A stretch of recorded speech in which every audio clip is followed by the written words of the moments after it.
યુરોપિયનો આવે છે ભારતમાં, યુરોપિયનો આવે છે. આ બધા પોતાની કોઠીઓ ક્યાં સ્થાપે છે? તો કે ભાઈ શરૂઆતમાં બધા સુરત આવે છે, સુરતમાં કોઠીઓ સ્થાપે અને ત્યાં કોન્સન્ટ્રેટ કરે છે પોતાની જે ધંધા અને આ જે કંઈ. અમદાવાદમાં એ લોકો સ્થાપે કોઠી, સુરતમાં સ્થાપે, સુરત, અમદાવાદ, બંગાળમાં કોલકાતામાં કોઠી સ્થાપે, દક્ષિણમાં મદ્રાસમાં એ લોકો મોટા પાયે. હવે આ 3 સિટીનો વિકાસ થાય છે અંગ્રેજો અને આ બધા યુરોપિયનને કારણે. અહીંયા પહેલાં અંગ્રેજો આવે ભારતમાં અને એ લોકો પોતાની આવી કોઠી સ્થાપે અને ત્યાં એ લોકો રહે. હવે એમાં કોઈ અંગ્રેજ મરી જાય, હવે એ લોકો કોઠી સ્થાપી અને વેપાર કરતા. શું કરતા? વેપાર કરતા. એટલે એ લોકો કોની યારે ઇન્ટરેક્ટ થતા હતા? તો કે ભારતના વૈશ્ય લોકો સાથે, વૈશ્ય અને બ્રાહ્મણ લોકો જે વેપાર સાથે સંકળાયેલા હતા. ઘણા બધા નાગર બ્રાહ્મણો હતા ગુજરાતના, વૈશ્ય, બ્રાહ્મણ, જૈન જે કોઈ હતા વેપારી લોકો, એની યારે જે છે ના નહીં જોવું પડે, હાલ છે બસ, બરાબર. એટલે એ લોકો આરે કોન્ટેક્ટમાં આવ્યા આ વર્ગના લોકો. હવે આ વર્ગના લોકો એના કોન્ટેક્ટમાં આવ્યા કોના? તો પેલા અંગ્રેજના કોઠીએ જતા. બધા અંગ્રેજની જે કોઠી એટલે ખબર છે ને કે અંગ્રેજોનું એક દુકાન કે અહીંયા દરવાજો હોય અને અહીંયા અંગ્રેજોની એક ઓફિસ હોય. અંગ્રેજ અધિકારી અહીંયા બધો વેપાર કરે, માલ લેવા અને વેચવાનો બધો વહીવટ કરે. એ કિલ્લેબંધ કોઠી, કિલ્લેબંધ નાનો એવો કિલ્લા જેવો વિસ્તાર, એના અંદર ભાગમાં જે છે કોઠીનો ગવર્નર ને એના સાથી લોકો રહીએ ને પાછળની બાજુમાં ગોડાઉન હોય. અને અહીંયા એના માલ લૂંટફાટ કોઈ ન કરી જાય એના માટે હથિયારબંધ સૈનિકો નિરીક્ષણ કરે. હવે પહેલાં આ વર્ગના લોકો આના કોન્ટેક્ટમાં, કારણ કે પોતે ભારતના ઊંડા વિસ્તારમાં જતા. આ બધા લોકો ગામડાઓમાં, શહેરોમાં, કસ્બાઓમાં જતા ને ત્યાંથી કપાસની ખરીદી કરે, ઘઉંની ખરીદી કરે, કાપડની ખરીદી કરે વણકરો પાસેથી. એ લઈને આ કોઠીમાં વેચી આવે ને આ લોકો એની પાસેથી લઈએ અને એની ભાઈબંધી થઈ. એની અહીંયા શું થઈ? એ લોકોની ભાઈબંધી થઈ. હવે અહીંયા એની ભાઈબંધી થઈ, નજીકમાં થઈ, એટલે એકબીજા નજીકમાં ઓળખે. કદાચ આવરો જાવરો પણ ફેમિલીમાં થાય. સારા વેપારીઓ હોય તો અંગ્રેજો સાથે ફેમિલી રિલેશન પણ યુરોપિયન હારે બંધાય. હવે અહીંયા આ લોકો જોયું કે આ લોકોનું બૈરું તો કોઈ દી કાળું ઘુમટ જ નહોતો તાણતો. આ અંગ્રેજન બૈરું કોઈ દી ઘુમટ જ નહોતું તાણતું, બરાબર. એને કોઈ ઘુમટની કંઈ ચિંતા જ નહોતી. એની બૈરું, એને બૈરું તો ભેગું ઓલાને બાજુ બેહીને વેપાર પણ કરતું હોય. એનું બૈરું કોઈ દી સતી થતું હતું. એનો ઘરવાળો ગુજરી જાય તો બીજા હારે લગ્ન કરી લે, ઘરવાળો ગુજરી જાય તો બીજો ત્યાં જે કોઈ વ્યક્તિ એની હારે લગ્ન કરતું હતું, ફરીથી જે છે વિધવા લગ્ન કરી લેતી હતી. હવે એ સાલા કોઈ દી યજ્ઞ તો કરતા જ નહોતા, કે યજ્ઞ તો કરવાની જરૂર જ નહોતી પડતી, બરાબર. સતી પ્રથા કરતા નહોતા, વિધવા લગ્ન એની લેડી કરી લેતી હતી, વેપાર પણ કરતી હતી, ઘુમટ તાણતી નહોતી, યજ્ઞ તો કરતા જ નહોતા. ગુજરી જાય તો એને દાટી દેતા હતા. એની પાછળ પિતૃ કાર્ય તો થતું જ નહોતું. કે હાળું આને મોક્ષ કેમ મળતી જતો? આનું તો ભૂત ન થવું જોઈએ. કે આને મોક્ષ કેમ મળતો હોય છે? આ તો પિતૃ કાર્ય કરતા જ નહોતા, યજ્ઞ તો કરતા જ નહોતા. કે આવું આ વર્ગને આ વસ્તુ સમજાય છે. એની લેડીઓ ભણેલ ગણેલી હતી, બહુ હોશિયાર હતી, વેપારની અંદર પણ ખૂબ હોશિયાર હતી, ભણેલ ગણેલ હતી. એને ગુજરાતી, હિન્દી બી ફાફડા, હિન્દી બી આવડતા હોતા થોડા.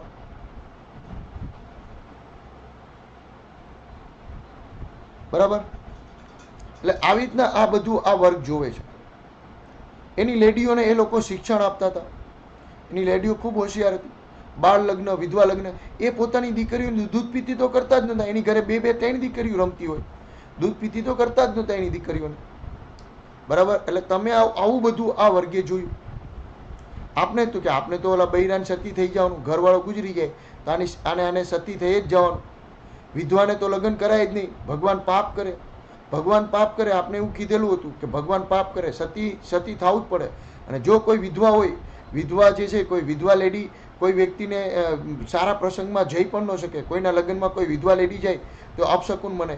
સવારમાં કોઈ વિધવા લેડીનું મુખ જોવે તો પણ અપશકુન ગણે. આનું બૈરું સતી ન થાય, એને કંઈ ભગવાન કરે નહીં. એની વિધવા લેડી તો સવારમાં ઉઠીને ઓફિસમાં બેઠી હોય ને અને જે છે એ સેકન્ડ મેરેજ પણ પુનઃલગ્ન પણ કરી લેતી. એને કાંઈ એ લોકોનું અપશકુન થતું જ નહોતું. આ જે છે દૂધ પીતી કરવાનો તો રિવાજ જ નહોતો, યજ્ઞ કરવાનું તો એનામાં આવતું જ નહોતું, પિતૃ કાર્યો તો કરતા જ નહોતા. અને આ બધું વસ્તુ એ લોકો જોઈ છે ને એને ખબર પડે કે આ લોકો તો હોશિયાર હતા, તો એને ખબર પડે એની પાછળનું એ તર્ક. એ લોકો તર્ક સાથે દરેક વસ્તુને જોતા હતા. આ વસ્તુ સૌ પ્રથમ કયા વર્ગે અનુભવ્યું? વૈશ્ય, બ્રાહ્મણો અને જે ભદ્ર વર્ગ હતો, શહેરી ભદ્ર વર્ગ, જે અંગ્રેજો સાથે વેપાર સાથે સંકળાયેલો હતો, એ શહેરી ભદ્ર વર્ગ છે જે આ બાબત જોવે છે. અંગ્રેજોને ત્યાં નોકરી કરનારો વર્ગ હતો, શહેરી ભદ્ર વર્ગ હતો, અંગ્રેજોને ત્યાં નોકરી કરતો હતો વર્ગ, એના સાથે વેપાર સાથે સંકળાયેલો સુરત, અમદાવાદ, કોલકાતા, મુંબઈ, આ બધા લોકો, આ જગ્યાના લોકો અંગ્રેજો સાથે સંપર્કમાં તેને આ વસ્તુ દેખાડી. સારું, તર્ક આવ્યો. અત્યાર સુધી તો આ ખબર જ નહોતી, એવું જ માનતા હતા કે આ વડીલોએ કીધું ને માનો. હવે તર્ક આવ્યો. તર્ક સાથે એ લોકોએ વિચારવાની શરૂઆત કરીને આની સાથે સામાજિક સુધારણાની શરૂઆત થઈ. એટલે તમે જો સામાજિક સુધારણાના કેન્દ્રો કયા? સુરત, અમદાવાદ, પછી રાજકોટ, પછી આગળ જુઓ તો કે પછી હવે દીવાનોના ભદ્રવર, શરૂઆતમાં અંગ્રેજોના કોન્ટેક્ટમાંથી એ લોકો, પછી જુનાગઢ, ભારતમાં જુઓ તો મુંબઈ, કોલકાતા, પુણે, મદ્રાસ, આવા સિટીઓમાં શરૂઆત થઈ. કેમ ભાઈ જે એ વારાણસીમાં નહોતી? ક્યાં અંગ્રેજો રહેતા જ નહોતા. તમને કેમ એમ નહોતું કે ભાઈ જાલંધરમાં કેમ આમ સામાજિક સુધારાની શરૂઆત નથી?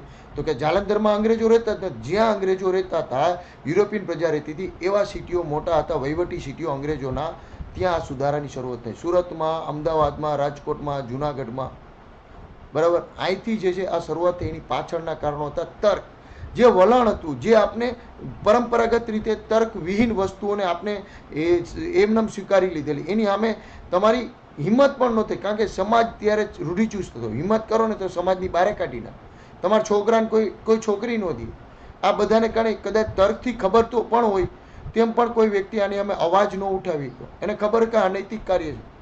જો કોઈ અવાજ ઉઠાવે તો એને સમાજની બહાર કાઢી નાખે, એને નાઈતબારો કરી નાખે. ત્યારે જ્ઞાતિ સંગઠનો બહુ રૂઢિચુસ્ત હતા, અને હજી પણ જ્ઞાતિ સંગઠનો ખૂબ રૂઢિચુસ્ત છે. વચ્ચે ફરમાન જાહેર કર્યું, દીકરા દીકરીઓએ મોબાઈલ નહીં રાખવાનો, આવા ફરમાન જાહેર કરતા. આ સમયમાં પણ જે એ સમયે જ્ઞાતિ સંગઠનો બહુ મજબૂત હતા. કોઈ વ્યક્તિને ખબર પણ પડે તર્કને આધારે કે આ ખોટું છે, તો એ વિરોધ ન કરી શકે. વિરોધ કરે તો શું થાય? તો કે એની જ્ઞાતિમાંથી જ્ઞાતિની બહાર કાઢી નાખે, નાતની બહાર કરી નાખવામાં આવે. નાતની બહાર કરે એટલે એના સામાજિક સંબંધો બંધ થઈ જાય. પોતાની જ્ઞાતિ સાથેના સામાજિક સંબંધોનો અંત આવે તો પોતાના સંતાનોના લગ્ન સંબંધોનો ઇસ્યુ આવે. પોતાના સામાજિક સંબંધોનો અંત આવે એટલે વ્યક્તિઓને જેને ખબર પણ હતી એની પણ હિંમત નહોતા. અંદર જ ખાને બધાને ખબર હતી. એટલે હજુ આને કનેક્ટ કરીશ, ઓલી પાવ ભક્ષણના કાર્યક્રમ આરે તમને કનેક્ટ પણ કરીશ. કોઈને ખબર હોય કે છૂઆછૂત જે છે એ ખોટું છે. અહીંયા અંગ્રેજોને ત્યાં તો કોઈ ઊંચું નહોતું, કોઈ નીચું નહોતું, ત્યાં તો કોઈ દલિત જ નહોતું. કે મારા ત્યાં તો કોઈ દલિતો જ નહોતા. તો કે એની ત્યાં કેમ કોઈ દલિત નથી? આપણે ત્યાં દલિત છે અને આપણે અછૂત સમજીએ છીએ. આ બધા તર્ક અહીંયા જે છે એ આવે છે, અને આની સાથે આ બાબતે જે છે પેલું થાય છે, અને ત્યાં લગ્ન સંબંધોનો અંત આવે, અને એને કારણે તમને પાવ ભક્ષણના કાર્યક્રમ મારે પણ કનેક્ટ કરી. પાવ ભક્ષણનું કાર્યક્રમ શું હતો એ આગળ વાત આવે છે. એની યાર તમને તર્ક આરે વાત કરીશ. લોકો શરૂઆતમાં હિંમત પણ ન કરતા. શું કામ? તો કે આ કટ્ટર જ્ઞાતિવાળા.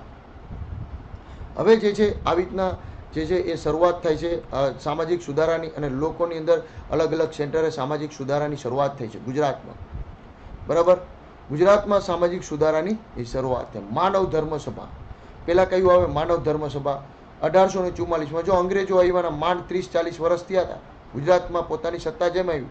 અંગ્રેજોને 20 વર્ષ થયા, અને લોકોની અંદર તર્કની એંગલથી જોવાની શરૂઆત થઈ. સુરતમાં દુર્ગારામ મહેતા, સુરતમાં એની સાથે મણિશંકર, દાદોબા, દામોદરદાસ અને દુર્ગારામ, ચાર દદ્દાઓ ભેગા થાય છે. ચાર દદ્દાઓ ભેગા થાય છે, અને એ માનવ ધર્મ સભા, માનવ ધર્મ કે માનવ ધર્મ શું છે એ બાબતે એ સભા સ્થાપે છે. અને એને કીધું કે હજારો દેવી દેવીને એક જ ઈશ્વર છે, ભગવાન એક જ છે. હજારો પંથ નહીં, મનુષ્ય એકમાત્ર જાતિ છે, જાતિ પાતિ કાંઈ નથી. લોજિકલ, મનુષ્ય માત્રનો ધર્મ એક જ માનવ ધર્મ. એનું કોન્સન્ટ્રેટ હતું માનવ ધર્મ. ઉત્તમ અને અધમને આધારે ગુણ નક્કી થાય. કે ભાઈ કુળને આધારે નહીં, કે ઉચ્ચ કુળમાં જન્મો છે એટલે બધા હારા જ હોય. કોઈ બાપુ એટલે બધા બાપુ હારા હોય એવું પણ ન હોય. અમુક બાપુ હારા પણ હોય, અમુક બાપુ ખરાબ પણ હોય, અમુક બ્રાહ્મણો હારા પણ હોય, ખરાબ પણ હોય. કોઈ એસી કેટેગરી એટલે બધા ખરાબ હોય એવું નહીં. ઘણા બધા ખૂબ સારા હોશિયાર અને વ્યક્તિઓ, બાબા સાહેબ આંબેડકર ઉદાહરણ, એવા ઘણા બધા વ્યક્તિત્વો છે. એટલે એમને કીધું કે માનવ ધર્મ એક જ જાતિ, એક જ ઈશ્વર, ગુણ ને આધારે લોકોનું વ્યક્તિત્વ નક્કી કરો, નહીં કે કઈ જ્ઞાતિનો છે, કઈ જાતનો છે.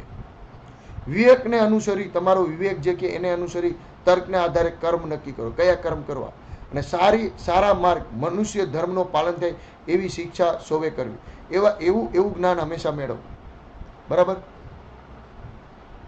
આ વાત જે છે એ આ જે છે માનવ ધર્મ સભાનો મેન ઉદ્દેશ્ય, મૂળ માનવતાવાદ આ લોકોના કેન્દ્રમાંથી, કે ભાઈ આ લોકોએ અંગ્રેજોની આ બધાના કોન્ટેક્ટમાં જોયું ને પછી નક્કી કર્યું કે માનવતાવાદથી મોટો ધર્મ કોઈ નથી. અને આ જ વસ્તુ આપણા એ ઉપનિષદોમાં પણ કીધું હતું. ફરીથી આપણે ભારતીય લોકો જ્યાં પૂર્વમાં હતા, આપણું વૈદિક સંસ્કૃતિ ત્યાં જ આવી છે. દુર્ગારામ મહેતા એકેશ્વરવાદની વાત કરે છે, સાચા જીવનની કલાનો ઉપદેશ આપે છે, અને 1838થી 50 સુધી સમાજ સુધારાનું કામ કરે છે, સાચા માનવ ધર્મો ફેલાવવાનું કામ કરે છે, નાત જાતના ભેદભાવ દૂર કરવાનું કે, વિધવા વિવાહને ઉત્તેજન આપે, વહેમ જંતર મંતર આનો વિરોધ કરે. ભાઈ અહીંયા કાંઈ માતાજી આવતા નથી, કોઈને કોઈ પિતૃ નડતા નથી, ક્યાંય તમારે જોરા નહીં જવાનું, કોઈ વહેમ નહીં રાખવાના. તમારે અહીંયા કોઈ આ વ્યક્તિ ગુજરી ગયો ને આ એમનું ભૂત થાય છે અને આપને નડે છે, કોઈ તમને નડતું, તમે તમારી જાતને તમારા વિચારો નડ. એટલે આ લોકો જંતર મંતર વહેમની વાત કરી. ક્યાંય તમારે જોરાવા નથી જવાનું કે ભાઈ હું બિન સચિવાલય પરીક્ષા પાસ નથી થતી, બાબા મને કંઈક એવી દવા આપો કે બિન સચિવાલય પોલીસ સિનિયર ક્લાર્કની પરીક્ષા આવે છે ને હું પાસ થઈ જાઉં. તમે મને એવું હવે વાંચવું નથી, ત્યાંથી તું પાસ થા. તમારે સારું કન્ટેન્ટ, ડેપ્થ કન્ટેન્ટ ભણવું નથી તો કોઈ તમને માદેડા આપે એનાથી તમે નહીં પાસ થાવ. તો પછી એ હું કામ માદેડા જોવે, એનો કલેક્ટર બની જાય. આ જોવરાવતો હોય, મેં ઘણા જોયા છે કે શું છે કે આજ તો આપણે અહીંયા જોવરાવા ગયા હતા કે બાબારિયા એને કીધું કે તારા ઘરમાં છે ને ઉત્તર દિશામાં તારું ટેબલ છે ને એને દક્ષિણ દિશામાં રાખીને વાંચો, મને પાસ થઈ ગઈ છે. એટલે આવું જંતર મંતરના વહેમ રાખવાના. કરુણા માતાજી આવી ગયા હતા, કરુણા માતાજી હમણાં કિસ્સો વાંચેલો કે એક ભાઈ ભૂવા હતા અને કોરોનાવાળા ભાઈની ઉપર કંઈક પગ દઈને આવેલા ને ઓલા ભાઈ કંઈક ગુજરી ગયા. હવે આ ગેલ સફાવને કોણ સમજાવે? હવે આ ગેલ સફાવને કોણ સમજાવે? માતાજી બનાવી દીધા, કોરોના માતાજી. એટલે હજી પણ આ હજી 100 વર્ષ ઉપર જતા રહ્યા, 150 વર્ષ થઈ ગયા, તેમ પણ છતાં વહેમ જંતર મંતર ગયા નથી. એ સમયની અંદર જે છે આ લોકો જે છે આ વસ્તુ જ્યોતિષી, હવે જ્યોતિષી જોડાવે કે જ્યોતિષી મારું આ જ્યોત જોઈ દો ને, જ્યોતિષી પાસે જઈને જ્યોત જોવડાવે કે હું કલેક્ટર બનીશ કે પછી ક્લાર્ક બનીશ. એમ ઓલા જ્યોતિષી એમ કે હા બેટા તું ક્લાર્ક નહીં બન, તું તો કલેક્ટર, તારા યોગ કલેક્ટર બનવાના જ છે. એટલે તમે જઈને પછી એના ફી બી દો, ઓલાનો ધંધો દુકાન હાલે. એટલે આ બધી તર્કવિહીન વસ્તુઓ જે છે એની હારે જે છે લોકો આને વિરુદ્ધ એ લોકો કરે કે જ્યોતિષી. હવે ઓલો છોકરો ને છોકરી જોવા જાય એના મા બાપ ગુણ મેળવે કે હાડા જ્યોતિષીના 15 ગુણ મળે છે, છોકરીના છોકરાના 4 ગુણ ભેગા નથી થતા, કે રહેવા દો કેન્સલ કરો લગન. પરફેક્ટ હોય, બેયની જોડી પરફેક્ટ હોય, આ ગુણ મળતા ભેગું કરે આવું, અને અંધશ્રદ્ધાની હિસાબે ન કરે. હવે બેયના સ્વભાવ મળવા જોઈએ. અહીંયા જ્યોતિષીની કુંડલીઓ ન મળવી જોઈએ, અહીંયા સ્વભાવના મેળ આવો જોઈએ. નકર પછી ઘરમાં ઠામના ઘાત થતા હોય, વાસણોના ઘાત થતા હોય, અડારીઓ ફૂટતી હોય, બરાબર, અને કૂતરા મીંદડાની જેમ ઝપાઝપી બોલતી હોય, પછી કરે છૂટાછેડા. એ પછી ક્યાં ગુણ કેમ મળતા નહોતા, પછી ગુણ ક્યાંથી મળે? જ્યોતિષી ઉપર નહીં, સ્વભાવગત. એટલે આ લોકો આ બધી તર્ક આધારિત બાબતોની વાત કરી, માનવતાવાદની વાત કરી કે તમારે કોઈ અરે છૂઆછૂતની ભાવના નહીં માનો.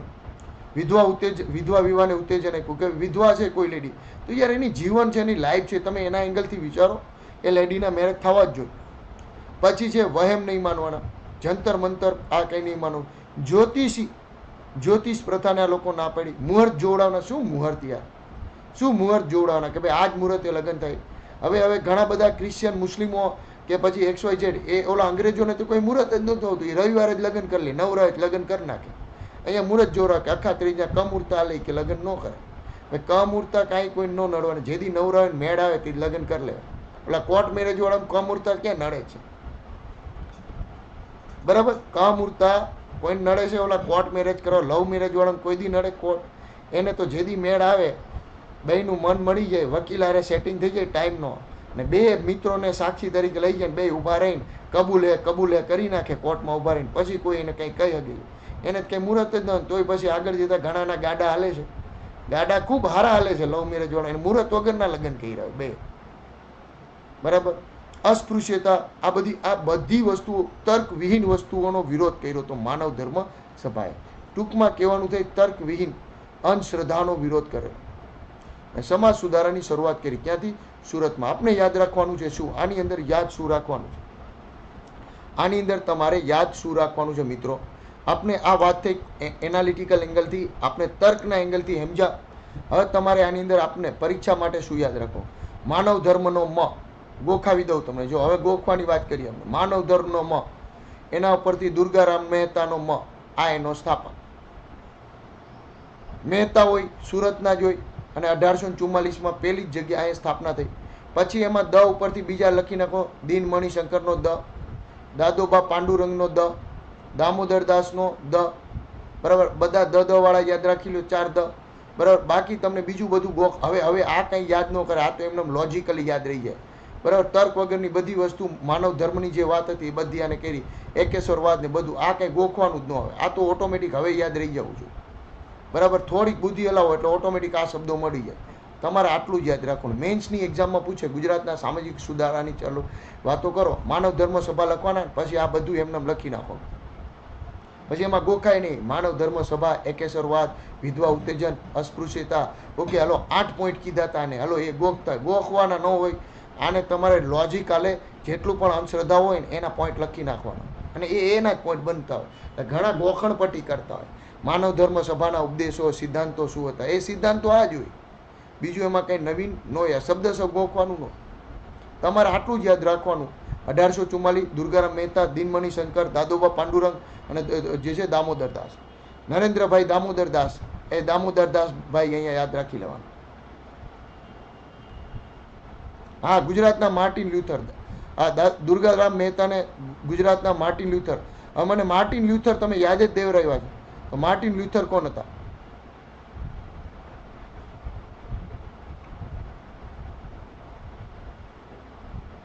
હા, કહેવાય છે. ગુજરાતના માર્ટિન લ્યુથર. ફટાફટ મને કોમેન્ટ કરીને કહો, માર્ટિન લ્યુથર કોણ હતા?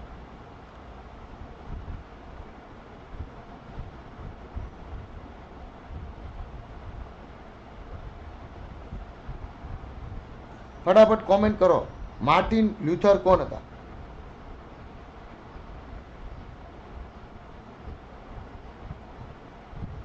ઇન્ડિયન હિસ્ટ્રી ભણ્યા છે, ઇન્ડિયન નહીં વર્લ્ડ હિસ્ટ્રી આવતી ત્યારે ભણ્યા. માર્ટિન લ્યુથર છે ને એ જર્મનીના હતા. વાત કરી દઉં, મજા આવશે. માર્ટિન લ્યુથરની વાત કરી નાખીએ. હવે દાદોરા આપણે માર્ટિન લ્યુથર કહે છે, આપણે એટલું નથી સમજવું શું કામ માર્ટિન લ્યુથર કહેવાય, અને આને માર્ટિન લ્યુથરની અંદર શું સામ્યતા હતી, દુર્ગારામ મહેતા અને આની વચ્ચે શું સામ્યતા હતી. ગુજરાતમાં શરૂઆત આ કરે છે દુર્ગારામ મહેતા. મહેતા જો ભદ્ર વર્ગના વ્યક્તિઓ, મહેતા સરનેમ કેમ આવે? ઉજળા વર્ગમાં જ આવે, બરાબર. હવે માર્ટિન લ્યુથર કિંગ કોણ હતા? માર્ટિન લ્યુથર, ખાલી માર્ટિન લ્યુથર કિંગ નહીં, એ તો ભાઈ પછી એના ઉપરથી પ્રેરિત થઈ અને માર્ટિન લ્યુથર નામ પડે. માર્ટિન લ્યુથર છે ને એ જર્મનીના હતા અને એ પાદરી હતા. માર્ટિન લ્યુથર એ એક પાદરી હતા. યુરોપની અંદર 1500ની આજુબાજુ, 1507ની આજુબાજુ, 1500 થી 16મી સદીમાં યુરોપની અંદર ખૂબ જે છે અંધશ્રદ્ધા ફેલાયેલી હતી. અને જર્મનીની અંદર માર્ટિન લ્યુથર નામના પાદરી આવે અને એ જે છે એ બાઇબલને રીડ કરે અને લોકોને કહે છે કે ભાઈ અત્યારે જે આ પાદરીઓ અને શાસકો જે કોઈ વ્યક્તિઓ જે અંધશ્રદ્ધા ફેલાયેલી એવી બાઇબલમાં લખેલી નથી. હવે તમે કહો બાઇબલ તો આ એમ કે બાઇબલમાં લોકો કેમ બાઇબલ નહોતા વાંચતા? હું કહીશ કે ના, લોકો નહોતા બાઇબલ વાંચતા, ચોપડા હતા જ નહીં ત્યારે. કેમ ચોપડા નહોતા મિત્ર? તો કે એ સમયે લખાણ, ચોપડા, પુસ્તકો સમાજના સામાન્ય લોકો માટે, મધ્યમ વર્ગ માટે ત્યારે અવેલેબલ જ નહોતા. કારણ કે એ સમયે પ્રિન્ટિંગ પ્રેસ નહોતું આવ્યું. હવે એ સમયે યુરોપમાં 16મી સદીમાં પ્રિન્ટિંગ પ્રેસ આવે.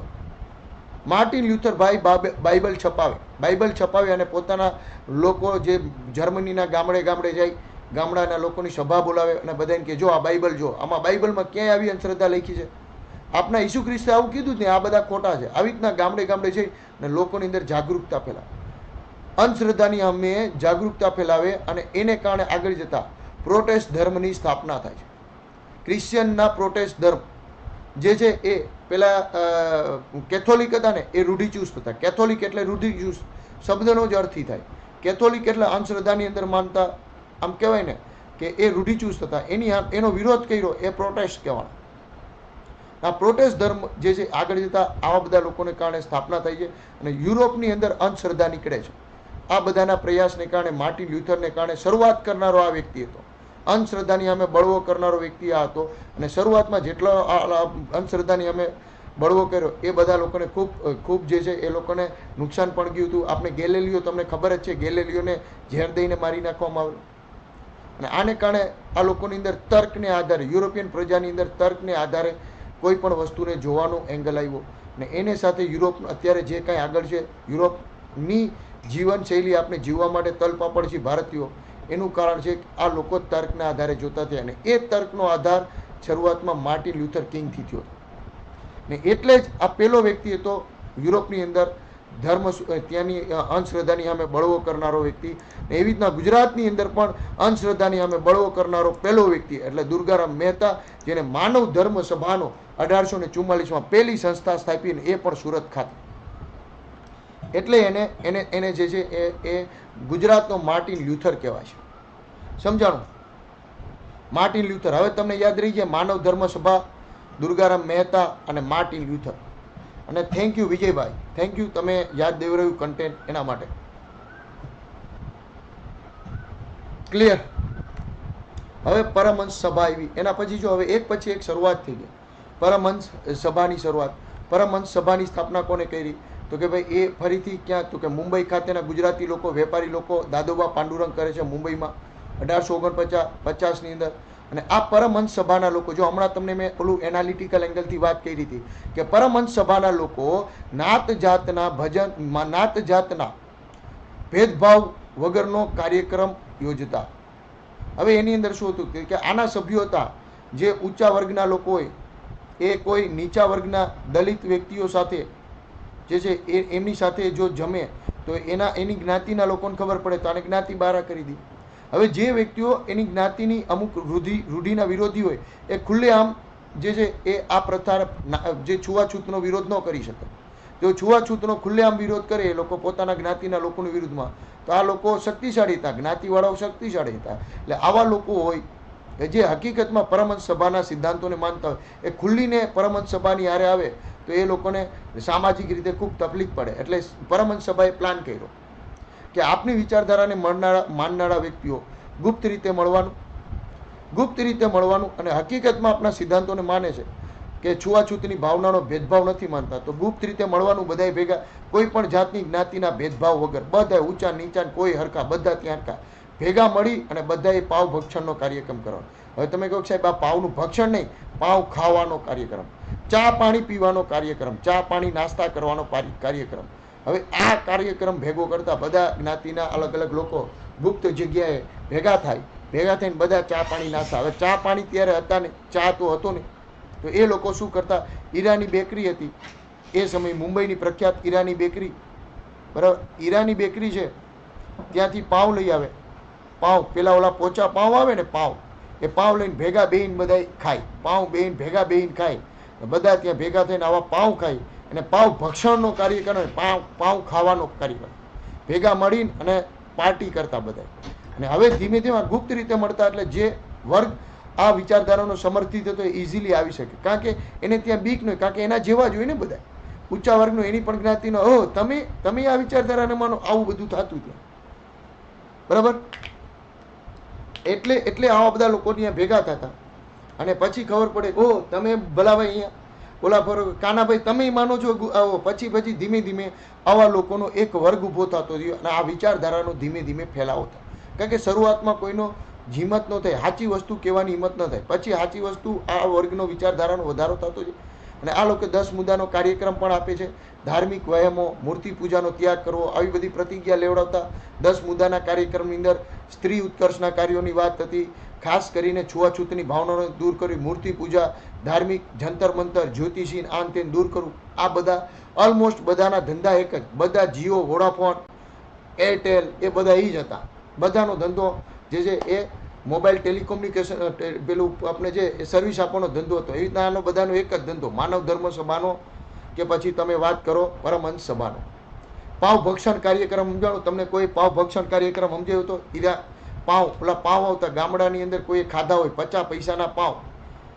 હવેના છોકરાઓ તો બધા ટોસવાળા આવી ગયા છે, પણ જૂના સમયમાં ઓલા જે તમે પાવ હોય ને, પાવ કયા પાવ બેકરીની અંદર પાવ બનાવે, આ પાવ જે છે અત્યારે તમે જે લોકો ભાઈ આપને પાઉં દાબેલીના ને ખાવ એ પેલા બેકરીની અંદર એટલા ન વેચાતા, એટલે આવા પાઉં બગડી ન જાય ને એટલે આ પાઉંને ગરમ કરી અને એને કઠણ બનાવી દેવામાં આવે, ને કઠણ બનાવી દે અને પછી એ ગામડાની અંદર લોકો જે છે એને ચામાં બોળીને ખાતા, જેમ તમે ટોસ ખાઓ ને એ રીતે સેમ વસ્તુ, ખાલી અત્યારે એ ને આવું જે છે એને પાઉં ભક્ષણ એવી રીતના ચા અને પાઉંને ખાતા છે આ બધા ભેગા. ને ત્યારે ખૂબ કહેવાય ને આ પાઉં ખાવાનું એ કોમન વસ્તુ. અત્યારે કેમ આપણે નાસ્તો કરવો હોય તો લોકો પફ ખાઈ આવે, એવી રીતના એ સમયે લોકો પાઉં ખાતા. ક્લિયર? એટલે આ પાઉં ભક્ષણનો પરથી મ ઉપરથી માનવ ધર્મ, મહેતાનો મ અને માનવ ધર્મ, પરમહંસનો પ અને એના ઉપરથી દાદોબા પાંડુરંગ, દાદોબા પાંડુરંગ સ્થાપક. પ ઉપરથી પ યાદ રહીએ, પાંડુરંગ. આને મુંબઈમાં કરવાનું. આ પાંડુરંગ ગુજરાતમાં સરનેમ આવે જ નહીં, તો આ ક્યાં હોય તો કે આ મુંબઈમાં જ હોય. મહેતા તો કે મહેતા આપણા ગુજરાતવાળા કહેવાય, મહેતા સરનેમ ગુજરાતની તો કે ગુજરાતના સુરતવાળા. આવી રીતના યાદ રાખવાનું. ક્લિયર? ક્લિયર? આ રીતે સમજો. હવે તમે મને યાદ કરજો, હવે તમને માનવ ધર્મ સભા ભૂલાય નહીં જિંદગીભર. અત્યાર લગીને તમે ગોખતા છો કે માનવ ધર્મ સભા મહેતા કાંઈ નહીં કરવાનું. આ માનવ ધર્મનો મ, દુર્ગારામ મહેતાનો મ, એના ઉપરથી મહેતા સુરતમાં જ હોય, મુંબઈમાં ન હોય. બરાબર? આ રીતે ગોખી નાખવાનું. અને પહેલી વાર આ 1844માં આવે. આટલું મૂકી દો ને, બાકી વાર્તા તમે એમને લખી નાખો. પરમહંસનો પ, પરમહંસનો પ, પાંડુરંગ અને પાઉં ખાતા. અને પાંડુરંગ મરાઠી સરનેમ છે એટલે એ મુંબઈમાં જ સ્થાપે પરમહંસ સભા. આ રીતે ગોખી નાખો ને, બાકી બધી તમારી વાર્તા ગોઠવી નાખો. નાત જાતના આ છૂઆછૂતનો વિરોધ કરતા થઈ રીતે. બરાબર? પરમહંસ એના પછી આવ્યા હતા, પાઉંવાળા પછી આવ્યા હતા, અને પાંડુરંગ. દાદોબા પછી યાદ આવી જવું જોઈએ, પછી એટલું બધું યાદ ન રહીએ. બધું તમને પછી તમને આ તો ક્લુ મળી જાય, ખાલી ઓપ્શન જોઈને ક્લુ મળી જાય. ક્લિયર?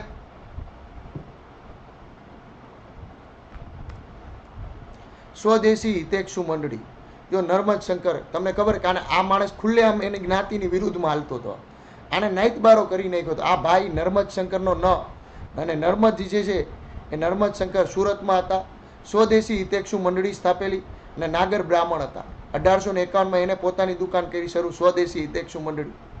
અને જે છે મંડળી મળવાથી લાભાલાભ, એને પોતે જ્ઞાતિઓ વિરુદ્ધમાં, જ્ઞાતિવાળાઓના વિરુદ્ધમાં લખેલું એને પુસ્તક, મંડળીઓ મળવાથી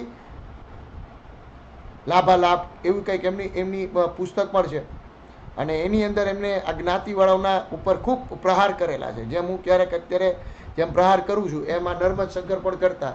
અંતમાં નર્મદ શંકરને એની જ્ઞાતિની બહાર કાઢી મૂક્યા હતા. ભાઈ વિદેશ જાય છે એટલે નાઈતબારા કરી દે, આને કંઈ ફરક જ ન પડતો. બરાબર? એને વિદેશી વાંદરો પણ કહેવામાં આવતા હતા. લોકો એને ખીજવતા. જ્ઞાનસાગર નામનું અઠવાડિયે શરૂ કર્યું એને.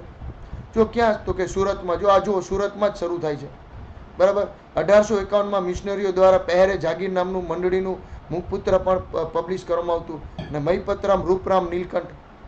હવે રૂપરામ નીલકંઠ સરનેમ ભદ્રવર્ગની આ જે છે એની સાથે રહે છે. મહીપતરામ રૂપરામ નીલકંઠ અને નર્મદ શંકર બે ભેગા મળી સ્વદેશી હિતેક્ષુ મંડળી ચલાવે છે. મહીપતરામ, રૂપરામ નીલકંઠ.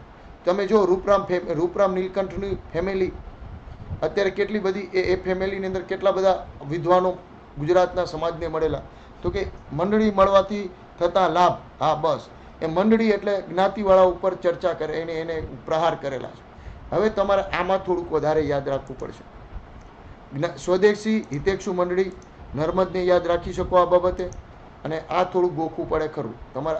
આમાં કોઈ લિંક થતી નથી. નર્મદ મંડળી, હિતેક્ષુ મંડળી 1851, જ્ઞાન સાગર, કારણ કે આ જ્ઞાની માણા હતો એટલે. બરાબર? પહેરે જાગીર અને મહીપતરામ રૂપરામ નીલકંઠ, એવી રીતના યાદ રાખવાનું. મંડળી ઉપરથી મહીપતરામ ભેગા, એના ભેગા નર્મદરાજ. બરાબર? આ યાદ રાખી લેજો. ત્યાર પછી નેક્સ્ટ આવે બીજા બુદ્ધિવર્ધક સભા. કયું આવશે? બુદ્ધિવર્ધક સભા. બુદ્ધિવર્ધક સભાની સ્થાપના મુંબઈમાં થઈ. પરમહંસ સભાની પણ ક્યાં થઈ હતી સ્થાપના? મુંબઈમાં. એવી રીતના બુદ્ધિવાળા પણ મુંબઈમાં જ હતા પહેલા. નર્મદ શંકર અને કરશનદાસ મૂળજી ભેગા મળી એ પણ ત્યાં સ્થાપના કરે છે મુંબઈમાં. બરાબર? મુંબઈમાં આ સ્થાપના કરે છે. કન્યા કેળવણીનું કામ કરે છે. આ બંને વ્યક્તિઓ કન્યા કેળવણીનું કામ કરે છે. અને સત્યપ્રકાશ આમને શરૂ કર્યું. કોને કર્યું? કરશનદાસ મૂળજીએ.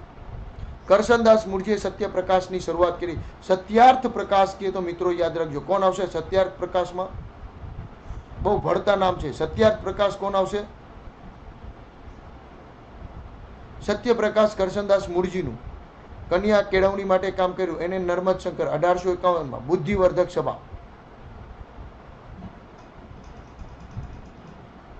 બરાબર. દયાનંદ સરસ્વતી. વાહ રે વાહ. એટલે યાદ રાખજો એક હરખા નામ છે આમાં. સ્વામી દયાનંદ સરસ્વતી આવશે. દયાનંદ સરસ્વતી આ લખેલો ગ્રંથ છે.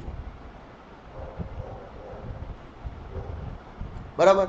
હવે જે છે આગળ જતા આ કરશન દુર્ગારામ મહેતા, મણિશંકર કિકાણી ના બધા લોકો રાજકોટમાં વિદ્યા પ્રકાશન સભાની સ્થાપના કરી. એની આગળ ચર્ચા કરી. ધીમે ધીમે હવે રાજકોટ કેન્દ્રમાં આવ્યું. પહેલા સુરત આવ્યું, પછી મુંબઈ, સુરત, રાજકોટ.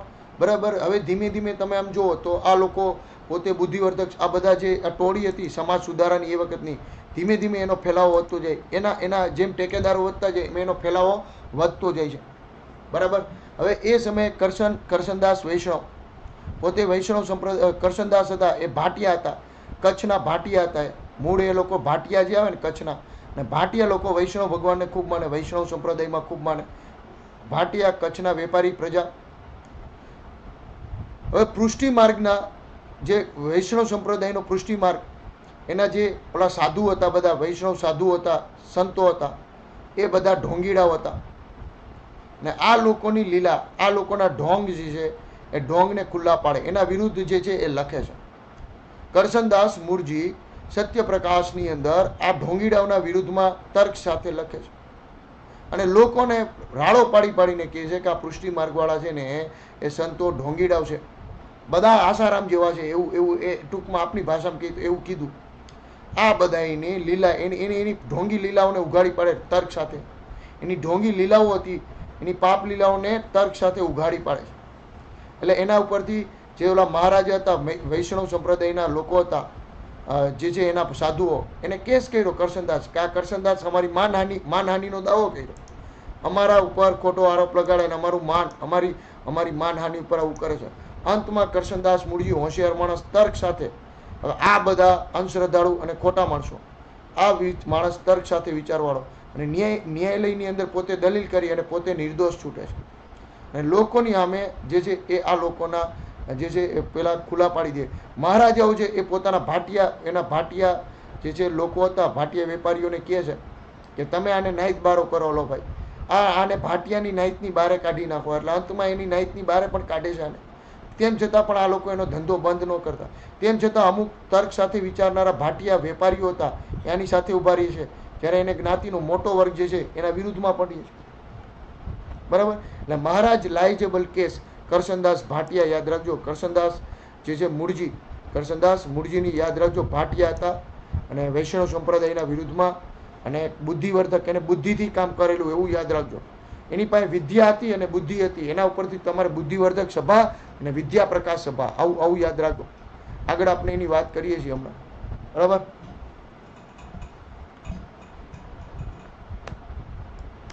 પછી ગુજરી આપણે ઓલું લખ્યું ને મંડળી મરવાથી લાભ, નર્મદે વાંચન કર્યું નિબંધ એનો. વિદ્યા પ્રકાશ સભા, વિદ્યા ગુણ પ્રકાશ સભા અને વિદ્યા પ્રકાશ સભા. દુર્ગારામ મહેતા, મણિશંકર કિકાણી, ભોગીલાલ પ્રાણવલ્લભ. હવે જે ઓલા દીવાનો હતા, મેં તમે કીધું દીવાનો સૌરાષ્ટ્રના મોટા રજવાડાના કોણ બનતા? બ્રાહ્મણો બનતા, નાગર બ્રાહ્મણો, કા કોઈ વૈષ્ણવ વાણિયા બનતા અને કા કોઈ જૈન બનતા. આ ત્રણ જ લોકો દીવાન પદ સામાન્ય રીતે શોભાવતા, બ્રાહ્મણો, કા વાણિયાઓ અને કા કોઈ જૈન લોકો. વિદ્યા પ્રકાશ સભા આ ભદ્ર વર્ગ હતો ને બધો, આ શહેરી ભદ્ર વર્ગ હતો. હવે આ વિદ્યા પ્રકાશ સભા રાજકોટમાં સ્થાપે 1856. દુર્ગારામ મહેતા, મણિશંકર કિકાણી અને ભોગીલાલ પ્રાણવલ્લભ. અને ગુજરાત શાળાપત્ર નામનું સામયિક પણ બહાર પાડે છે, આ યાદ રાખવું. પછી આ વિદ્યા પ્રકાશ સભા જેવી એક બીજી સભા આવશે, વિદ્યા ગુણ પ્રકાશ સભા. હવે આ વિદ્યા ગુણ પ્રકાશ સભા, વિદ્યા પ્રકાશ સભા અને વિદ્યા ગુણ પ્રકાશન સભા બે હરખા નામ છે. બે એકની સ્થાપના 56માં થઈ, એકની સ્થાપના 65માં થઈ, બેની સ્થાપના રાજકોટમાં.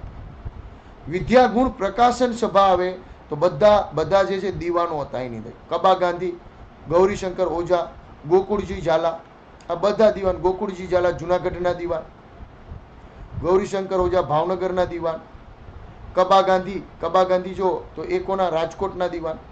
હવે આ દીવાનો હતા એ બધા આની અંદર ઉતરે છે સામાજિક સુધારા.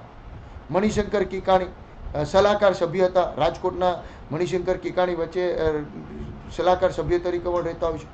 આ બધા જે મહત્વના રાજકીય વહીવટદારો ઉતરે છે. વિદ્યાગુણ પ્રકાશન સભા રાજકોટમાં સ્થાપના કરે. વિદ્યા ગુણ પ્રકાશન સભા. અને વિદ્યા પ્રકાશ સભા કે ખાલી ગુણવાળાને, ગુણ કોનામાં હોય? દીવાનમાં હોય. આવું યાદ રાખવાનું. તમારે ખાલી ગુણ કોનામાં હોય? હોશિયાર કોણ હોય જેની અંદર બધા ગુણ હોય? તો કે દીવાનમાં હોય સાહેબ. તો દીવાન બધાય તમને તો નામ યાદ જ છે. હવે આજે હવારથી રાડું પાડી પાડી ગૌરીશંકર ઓઝા વિશે વાત કરી હોય તો તમને યાદ આવી જાય. ગોકુળજી ઝાલા પણ ખબર પડી જાય કે દીવાન હતા. કબા ગાંધી પણ દીવાન હતા. તો એના પરથી યાદ રાખવાનું. વિદ્યાગુણ પ્રકાશન સભા બધાય દીવાન 1865માં. અને એનું સામ્યક હતું વિજ્ઞાન વિલાસ. વિજ્ઞાન વિલાસ વિદ્યાગુણ ઉપરથી વિજ્ઞાન વિલાસ યાદ રાખજો. બરાબર. વિદ્યાનું વી, વિજ્ઞાનનો વી અને વિલાસનો વી. અને પ્રકાશન સભા વિદ્યા પ્રકાશ સભા એટલે તમારે યાદ રાખવાનું ગુજરાત શાળાપત્ર આ ગોખી લેજો. ગોખા એટલું ગોખજો. બરાબર. બાકી આ છે ને 4-5 7-8 જણા રહ્યા ને એ જ આગેવાનો હતા બધી જગ્યાએ ગુજરાતમાં. પછી આવે જ્ઞાન પ્રચારક સભા. જ્ઞાન પ્રચારક સભા મુંબઈના પારસીઓમાં દાદાભાઈ નવરોજી મુંબઈના અન્ય પારસીઓ ભેગા મળીને સ્થાપના કરે. અને પારસીઓની અંદર ખાસ કરીને વિજ્ઞાન વિષયનું પ્રવચન આપે. અને ખાસ કરીને જ્ઞાનદીપક નામનું જે છે એ પોતાનું પેલું હતું સામયિક.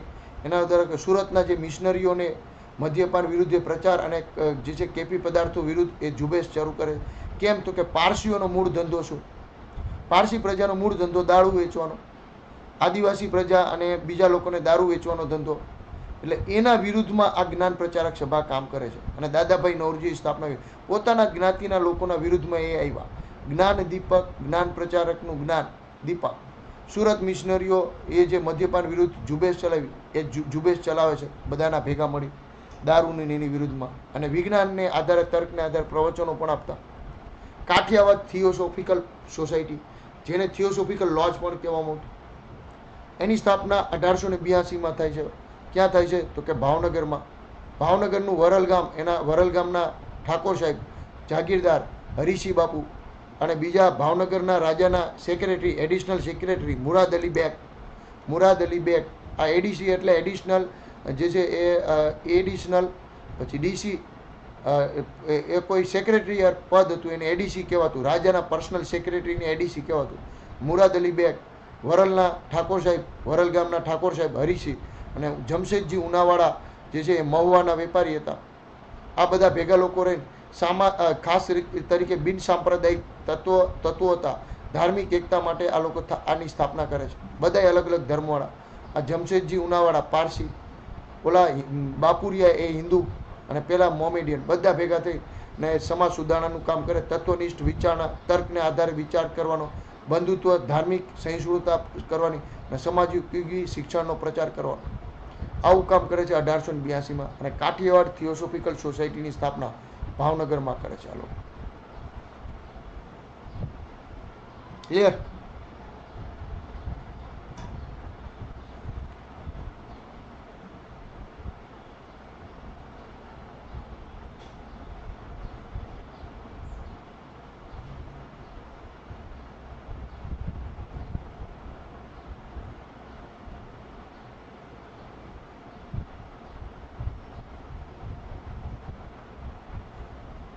ક્લિયર? આટલું બધાને સમજાઈ ગયું તો આગળ વધીએ.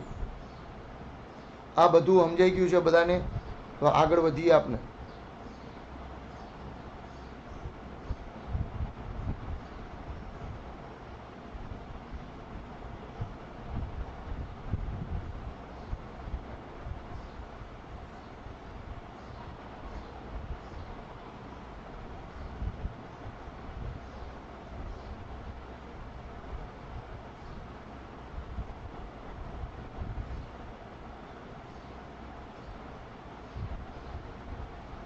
આટલું સમજાઈ ગયું તો મને કહેજો તો આગળ વધીએ.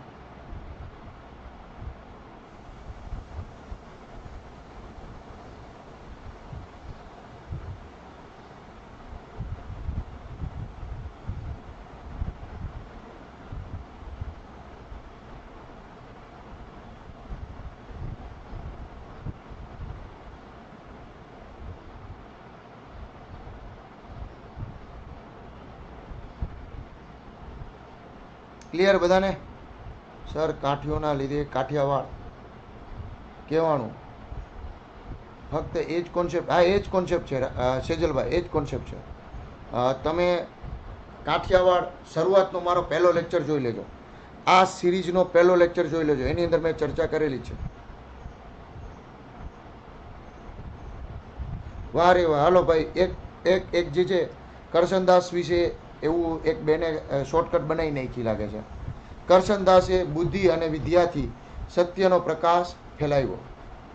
શું વાત છે? હાલો ભાઈ, શોર્ટકટ બનાવી નાખી. હાલો, કરશનદાસે બુદ્ધિ, કરશનદાસ કેની હારે સંકળાયેલા હતા? તો કે કરશનદાસ બુદ્ધિ અને સત્ય, બરાબર. શું લખેલું? બુદ્ધિ અને વિદ્યા, વિદ્યાગુણ પ્રકાશ સભા જે છે, અથવા વિદ્યા પ્રકાશન સભા ક્યાં ગઈ? એનાથી જે છે એ સત્યનો પ્રકાશ ફેલાવ્યો. ભાઈ આમાંથી જોઈ લેજો, તમે સેટિંગ કરી લેજો ક્યાં ભેગું થાય છે એ રીતે, બરાબર.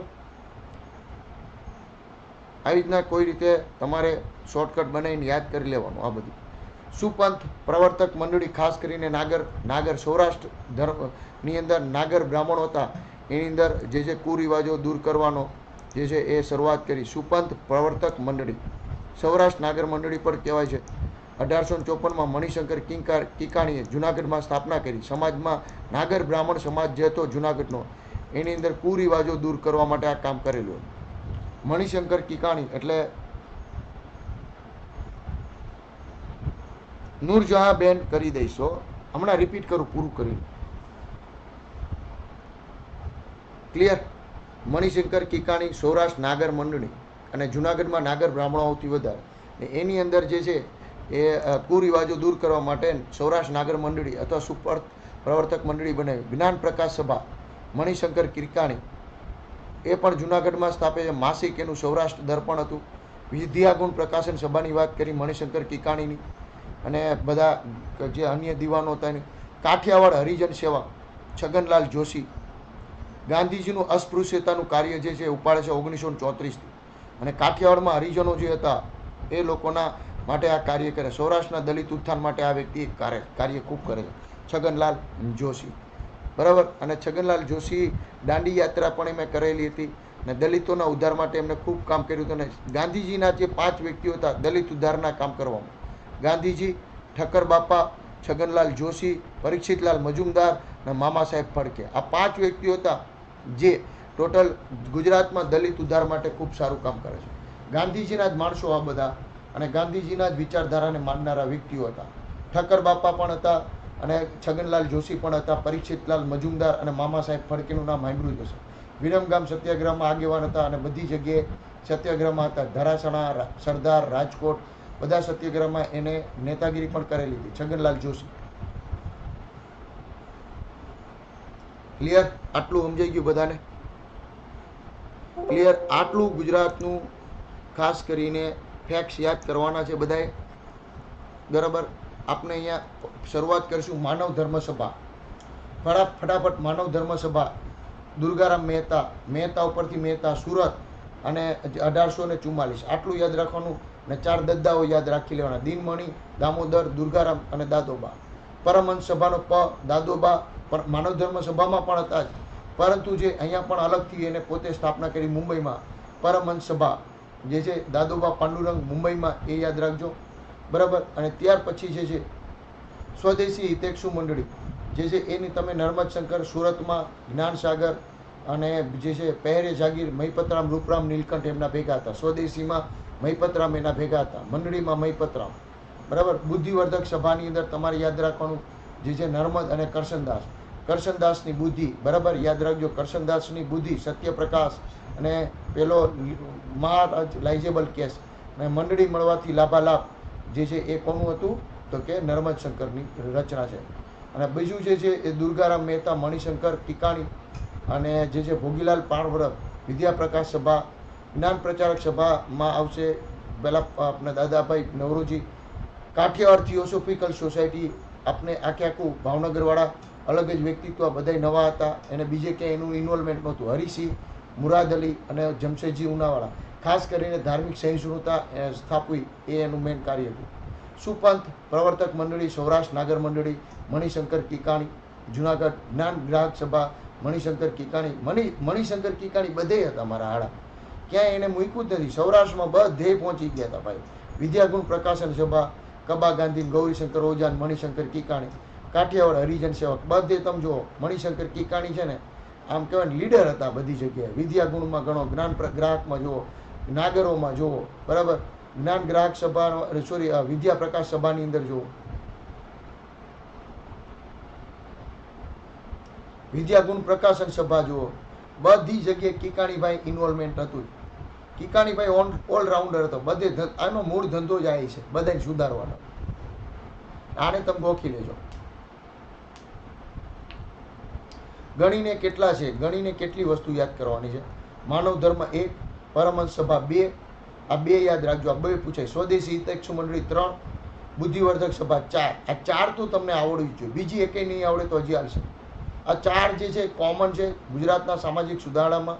માનવ ધર્મ સભા, પરમહંસ સભા, સ્વદેશી હિતૈષી મંડળી, બુદ્ધિવર્ધક સભા, વિદ્યાગુણ પ્રકાશન સભા, વિદ્યા પ્રકાશ સભા, જ્ઞાન પ્રચારક સભા, વિદ્યા પ્રકાશ સભા અને જ્ઞાન પ્રચારક સભા, થિયોસોફિકલ લોજ, પછી નાગર મંડળી યાદ રાખો લ્યો, અને જ્ઞાન બુદ્ધિવર્ધક સભા, એવી રીતના જ્ઞાન ગ્રાહક સભા પણ યાદ રાખો. અને કાઠિયાવાડ હરિજન સેવક યાદ રીત ભલે બાકી મૂકી દે. ખાલી છગનલાલ જોશી આવા કોઈ વ્યક્તિત્વ હતું એટલું યાદ રાખજો. ક્લિયર અહીંયા સુધી? તો સ્વામી સહજાનંદની વાત કરીએ. છપૈયામાં, અયોધ્યાની નજીક છપૈયામાં એમનો જન્મ થયો હતો. સહજાનંદનું મૂળ નામ ઘનશ્યામ, અને ગૃહત્યાગ એમને 11 વર્ષે કર્યો, અને જુનાગઢ નજીક લોજપુર ગામે આવી અને આશ્રમમાં રામાનંદજીના હસ્તે એમને દીક્ષા લીધી અને એનું નામ સહજાનંદ પડ્યું. આગળ જતાં રામાનંદજીના ખૂબ શિષ્ય બને છે. અંધશ્રદ્ધા વહેમોની બાબત દૂર લાવવા ખૂબ પ્રયત્ન કરે છે. ગુજરાતી ભાષામાં એમના 2 પુસ્તકો યાદ રાખજો, શિક્ષાપત્રી અને વચનામૃત. આ 2 ગ્રંથો હતા. અને વિશુદ્ધ, ફરીથી શુદ્ધ સ્વરૂપમાં ભાગવત ધર્મને પુનઃસ્થાપના કરવાનું કામ કરે છે. આ યાદ રાખજો. સહજાનંદ સ્વામીએ ગુજરાતની અંદર દારૂ અને ખાસ કરીને સૌરાષ્ટ્રની અંદર ખૂબ સુધારણા કર્યા. દારૂ અને માંસ ને આન તેમ બધા જે લોકો કંઠીઓ પહેરાવી ને એ લોકોને સદમાર્ગે લઈ આવવાનું કામ સ્વામી સહજાનંદે ખૂબ સારું કરેલું. બરાબર. આ અત્યારે કરંટનો મુદ્દો નથી. મારી બુકમાં જે તે સમયે લખતો હતો 2018માં, ત્યારે કરંટનો મુદ્દો હતો. બાપ્સના પેલા ગુજરી ગયા હતા એટલે અહીંયા આવેલું છે. કાંઈ બહુ જરૂર નથી. હવે ભારતમાં રાજનૈતિક ચેતના અથવા રાષ્ટ્રવાદનો ઉદય કેવી રીતના છે? ભારતની અંદર એક સૂત્રતા રાષ્ટ્રવાદનો ઉદય કેમ થયો? રાજનૈતિક પાર્ટીઓ કેવી રીતના આવી એની વાત છે. એની પાછળના ઘણા કારણો હતા. 1817ના વિદ્રોહ પછી એકાએક એવું શું થયું ભારતની અંદર રાષ્ટ્રવાદનો ઉદય થયો? તો કે ભારતની અંદર પહેલામાં મહત્વની કોઈ વાત હોય રાષ્ટ્ર ઉદયની કારણ, તો શિક્ષણ આવ્યું. શિક્ષણ સામાન્ય મધ્યમ વર્ગ સુધી પહોંચવા માંડ્યું. બીજી વસ્તુ, ઉદ્યોગ આવ્યા. ઉદ્યોગોની સ્થાપના થવા માંડી. એની સાથે સમાજની અંદર મધ્યમ વર્ગ, નવા વર્ગનો ઉદય થયો. પહેલાં નકર 2 જ વર્ગ હતા, એક શાસક અને એક શોષક. શાસક વર્ગની અંદર 2 ઉપલા વર્ગ, ક્ષત્રિયો અને બ્રાહ્મણો. શોષક વર્ગની અંદર જે છે શૂદ્રો અને કારીગર વર્ગ. બરાબર. આ 2 જ વર્ગ. હવે ભારતમાં મધ્યમ વર્ગ પણ આવ્યો, જે પોતાના અધિકાર બાબતે જાગૃત હતો, જેને શિક્ષણ હતું. આ બધાને કારણે આગળ જતા શું થાય? મધ્યમ વર્ગનો ઉદ્ભવ થાય ને. બડી તાકાત હોતી મધ્યમ વર્ગ મેં ભાઈ. ને એને કારણે આ રાષ્ટ્રવાદનો ઉદય પણ થાય. હવે આ લોકો શિક્ષણ છે ભણવા માંડ્યા, એટલે પ્રાચીન ગૌરવ ગાથા ભણવા માંડ્યા. એને ખબર પડી, હો આપના ઉપનિષદોની અંદર આવું લખેલું છે. Sir William Jones, Max Muller, આ બધા અંગ્રેજો પણ ભારતીય પ્રાચીન સાહિત્યના આશિક હતા. સર વિલિયમ જોન્સ ન્યાયાધીશ હતો, સંસ્કૃત ભાષાનો અભ્યાસુ હતો. જર્મનીનો મેક્સ મુલર, આ બધાએ આપની પ્રાચીન ગૌરવ ગાથા આપણે કીધું કે ડોબાઉ તમારા પૂર્વજોએ તો બહુ સારું લખેલું હતું, તમને કેમ ગૌરવ નથી થતું? અને જ્યારે તમારા પૂર્વજોએ કરેલા કાર્યો પર તમને ગૌરવ હોય ત્યારે જ તમારી અંદર રાષ્ટ્રવાદનો ઉદ્ભવ થાય.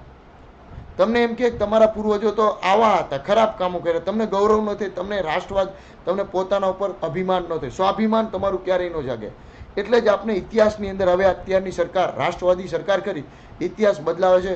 આપનું સ્વાભિમાન જાગે એવો કોર્સ આપણે હવે સિલેબસની અંદર લઈ આવે છે. થોડીક આઉટ ઓફ બોક્સ વાત કરીએ, થોડીક આઉટ ઓફ બોક્સની વાત. સ્વાભિમાન ક્યારે જાગે તમારું? તો કે જ્યારે તમે તમારા પૂર્વજોએ હારા કરેલા કામ તમને ખબર હોય ત્યારે. આપણે અત્યાર સુધી આપણે આપણા કોર્સની અંદર શું ભણતા? ઔરંગઝેબ ભણતા. શું ભણતા? આપણે અલાઉદ્દીન ખિલજી ભણતા, આપણે ડેલ હાઉસી ભણતા.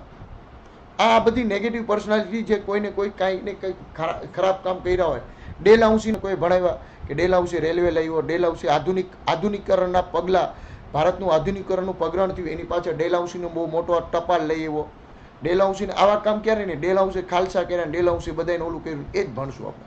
સારા કામો ક્યારેય નહીં, નેગેટિવિટી જ ભણે છે આપણે, કારણ કે આ વિચારધારાની વાત છે, આપણે પછાત રાખવાની. ઔરંગઝેબને ભણશું, મોહમ્મદ ગઝનવીને ભણશું, જેનું કાંઈ સમાજ માટે પ્રદાન નથી. મોહમ્મદ ગોરીને ભણશું, કાંઈ પ્રદાન નથી. હવે આ બધો શું કામ?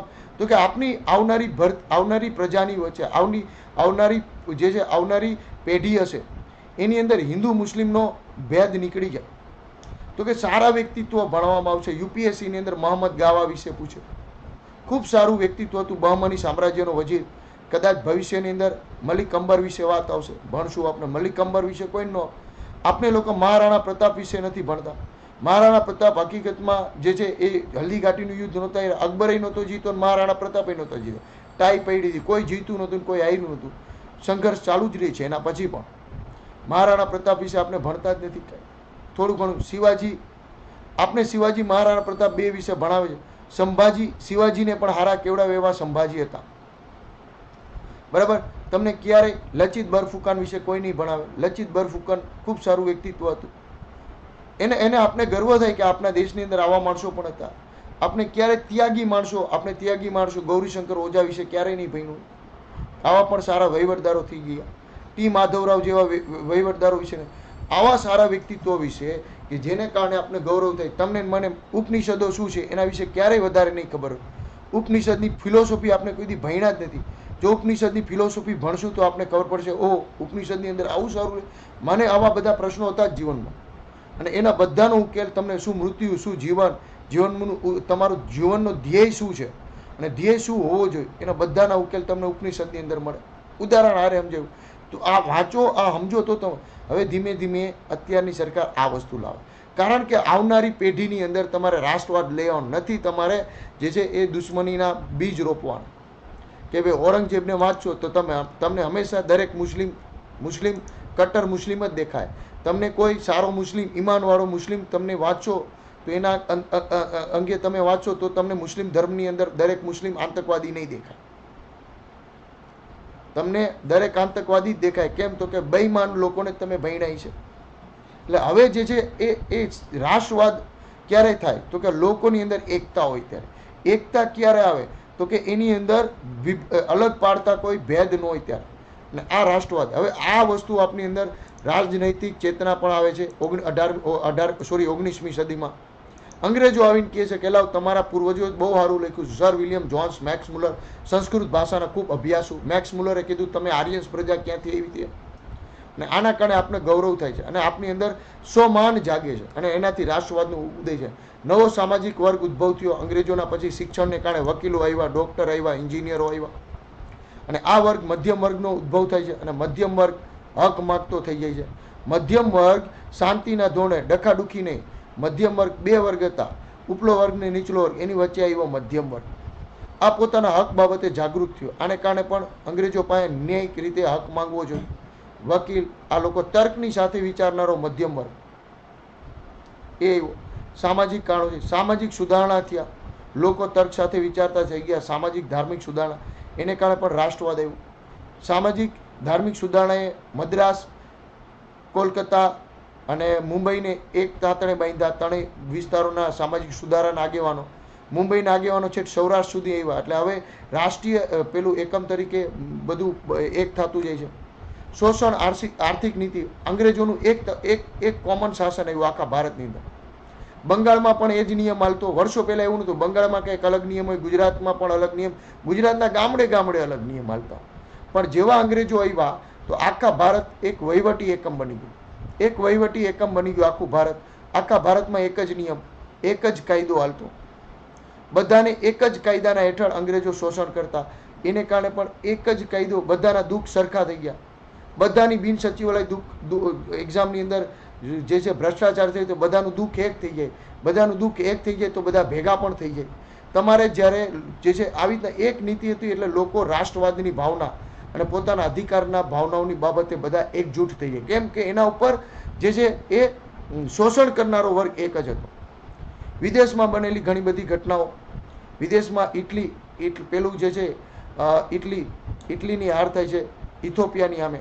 ઇથોપિયા જે છે, ઇથોપિયાનો રાજા એ જે છે એ ઇટલી પર આક્રમણ કરી એને હરાવી દે છે.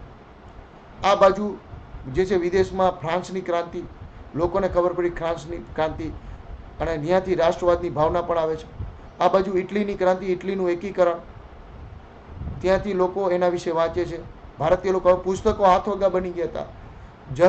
જર્મનીનું એકીકરણ, આ બધું વાંચે છે. આનાથી વિદેશમાં બનેલી ઘટનાઓથી લોકોની અંદર જુસ્સો આવે છે કે આપને ભૌગોલિક એકીકરણ થઈ ગયું આખા ભારતનું, ઉત્તર દક્ષિણ પૂર્વ પશ્ચિમ વહીવટી એકીકરણ થઈ ગયું. બરાબર.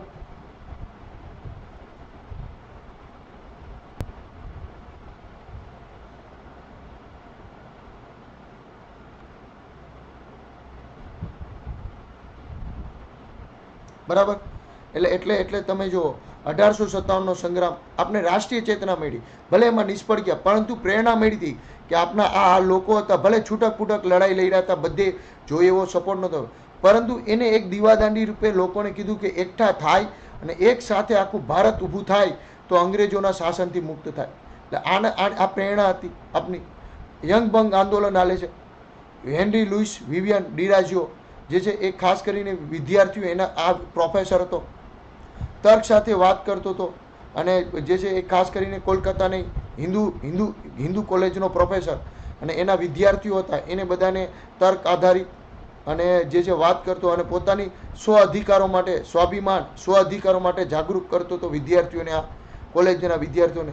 એટલે એ યંગ બંગ આંદોલન હાલે છે અને એના મૃત્યુ પછી એના વિદ્યાર્થીઓ આંદોલન હલાવે છે લોક જાગૃતિ માટે, રાષ્ટ્રવાદ બાબતે. આ પણ એક રાષ્ટ્રવાદનો ઉદય થાય. વાહન વ્યવહાર અને સંદેશા વ્યવહાર, મેં તમને કીધું લોકોની અંદર જે છે એ કેવી રીતના જે છે એ જાગૃતિ આવે તો કે ભાઈ એક જગ્યાએ બીજી જગ્યાએ જાઓ, સંદેશા વ્યવહાર થાય તો તમારો તર્ક વિકાસ પામે. તમને લાગે કે ભાઈ આપને પોતાનો એક દેશ હોવો જોઈએ. બીજી જગ્યાએ બધા જવા માંડ્યા, યુરોપ જતા હતા, બીજા દેશોમાં જતા હતા બધા, અને ત્યાંથી આ વાહન વ્યવહાર અને સંદેશા વ્યવહાર વધવાને કારણે પશ્ચિમી શિક્ષણનો ફેલાવો, પશ્ચિમી વિચાર ફિલોસોફીને કારણે સાહિત્યનો ખૂબ વિકાસ થયો, લોકોની અંદર સાહિત્યિક વિકાસ થયો, એ પણ એક મહત્વનું કારણ. બરાબર. પછી વર્તમાનપત્રો, સૌથી મોટો ફાળો વર્તમાનપત્રોનો હતો કે લોકોની અંદર જાગૃતિ ક્યાંથી આવી તો કે છાપાઓની અંદર. અત્યારે પણ હજી લોકોની અંદર છાપાઓ જાગૃતિ ફેલાવો, મોટો ભાગ આને ભજ્યો. સ્થાનિક ભાષામાં પ્રિન્ટિંગ પ્રેસ આવ્યા એટલે વર્તમાનપત્રો આવ્યા અને પ્રિન્ટિંગ પ્રેસ હાથવગા બની ગયા. લોકોને પુસ્તકો અને છાપા ઇઝીલી મળવા માંડ્યા અને જાગૃતિ ફેલાઈ છે. પોતાના અધિકારો બાબતે લોકો જાગૃત થાય છે. સરકારનો સામાજિક ભેદભાવની સામે વિરોધ થાય છે, એ પણ લોકોને એકજૂટ કરે છે. લોકોને એકજૂટ, કારણ કે બધાનું સમાન દુઃખ હતું લોકોનું. કેમ તો કે ભાઈ અંગ્રેજો આપને ભેદભાવ કરતા હતા, કાળિયાઓ કહેતા હતા કે યુ બ્લડી બ્લેક ઇન્ડિયન, બસ આ વાંધો હતો આપને, બધાને બ્લેક ઇન્ડિયન કહેતા હતા. આનાથી બધા એકજૂટ થયા. લોર્ડ લિટન આપના વિરુદ્ધ દિલ્હીનો દરબાર, વર્નાક્યુલર પ્રેસ એક્ટ, અને ભારતીયો સિવિલ સર્વિસની અંદર ન આવે, સિવિલ સર્વિસની અંદર ભારતીયો ન આવે એટલે સિવિલ સર્વિસની અંદર મેક્ઝિમમ ઉંમરનો સિવિલ સર્વિસની ઉંમરનો ઘટાડો કરી દીધો. કેમ તો કે ભારતીયોને ભણવામાં જ મોટી ઉંમર જાતી હતી અને એને કારણે એ સિવિલ સર્વિસ દઈ ન ગયા અને ભારતીય અધિકારી બની ન ગયા. આ બધું લિટનના અન્ય કાર્યોની સામે લોકોની અંદર જાગૃતિ એવી, ખાસ કરીને વિદ્યાર્થીઓની અંદર. અને અંતમાં આને કારણે છેલ્લે જે છે કોંગ્રેસની સ્થાપના થાય છે. કોંગ્રેસની સ્થાપના થાય એની પહેલાં ઇન્ડિયન નેશનલ યુનિયન નામનું સંગઠન, દેશવ્યાપી સંગઠન બને છે. ઇન્ડિયન નેશનલ યુનિયનની 3 કોન્ફરન્સ શું થાય છે અને અંતમાં એમાં નક્કી કરવામાં આવે, ઇન્ડિયન નેશનલ યુનિયનના લોકો નક્કી કરે કે ભારતમાં એક અંગ્રેજોનો વિરોધ કરવા માટે, ન્યાયિક રીતે વિરોધ કરવા માટે એક દેશમાં રાષ્ટ્રીય પાર્ટીની જરૂર છે. અંતમાં ઇન્ડિયન નેશનલ યુનિયનમાંથી કોંગ્રેસનો જન્મ થાય છે. ઇન્ડિયન નેશનલ યુનિયનમાંથી કોંગ્રેસનો જન્મ થાય, જેને અંતર્ગત જે છે એ અંતમાં ભારતના રાષ્ટ્રીય કોંગ્રેસ સ્થાપનાનો જે છે એ સ્થાપના કરવી જોઈએ આવી એવું હ્યુમે કોલકાતા યુનિવર્સિટીના સ્નાતક વિદ્યાર્થીઓને કીધું કે ભાઈ તમે લોકો બધા ભેગા મળો અને આવી એક જે છે મોટી કોઈ પાર્ટીની સ્થાપના કરો અને ઇન્ડિયન નેશનલ યુનિયનની સ્થાપના પણ થાય આગળ જતા, અને એમાંથી કોંગ્રેસનો જન્મ થાય.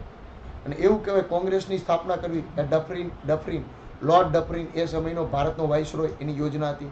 કેમ આની યોજના હતી તો કે લિટનભાઈના કાર્યો હતા ને એ સમયે લોકો વિરોધ કર્યો હતો ખૂબ. આનાથી અંગ્રેજો બી ગયા કે ફરીથી 1857 જેવો વિદ્રોહ થાય તો લોકોની અંદર જે કાંઈ કોઈ પણ લોકોની અંદર કોઈ પણ અસંતોષ ફાટે ત્યારે એ લોકોનો અસંતોષ ફાટે અને વિદ્રોહ થાય એની પહેલાં એ લોકોના અસંતોષને ઘટાડવા માટે એક પાર્ટી હોય છે, એની અસંતોષ વધે એ પહેલાં જ એને યોગ્ય રીતે વાળી શકાય. એના માટે જે છે એક રજૂઆત કરનારી એ લોકો અને સરકારની વચ્ચે એક મધ્યસ્થી કરનારી બેની વચ્ચે બ્રિજ તરીકે એક પાર્ટી હોય છે. બિન સચિવાલય ક્લાર્કની અંદર શરૂઆતમાં વિદ્યાર્થીઓ હતા. અસંતોષ ફેલાતો ગયો. બધા ગાંધીનગરના ટોળા ભેગા થઈ ગયા, ગામડેથી આવી ગયા. પછી સરકારને આ લોકોનો રોષ ઠાળવો હતો. હવે બધા રસ્તા ઉપર ઉજરી ગયા, નેશનલ મીડિયા ન્યૂઝમાં આવી ગયું હતું, સરકાર ભીંટમાં આવી ગઈ. હવે આ બધાનો રોષ ઠારવો હતો સરકારને. એઝ યુઝ્યુઅલ પોલિટિકલી થયા. સરકાર શું કરે છે આમાં? આપણે બધાને ભાઠે ભરાવા શું કર્યું? તો કે આની અંદરથી અમુક નેતાઓને પકડ્યા અને કીધું કે તમારી સમિતિ આવો, તમે અમને મળો, તમે રજૂઆત કરો. રજૂઆતની હાઈએ આ સમિતિ રજૂઆત કરી, હાઈ આ કરી અને એમાંથી થોડી ઘણી માંગો સ્વીકારી કે અમે પરીક્ષા રદ કરી. દોષી અમે પગલાં લેવું. શું થયું? કાંઈ ખબર પડી કે કોને પેપર ફોડ્યું હતું, ક્યાં 8-8 લાખના સેટિંગ થયા હતા. 8-8 લાખના સેટિંગ પણ થયેલા હતા. બરાબર, આ વાત ફેલાણી હતી. શું કાંઈ થયું? કાંઈ નહીં, ફીંડલું વરી ગયું.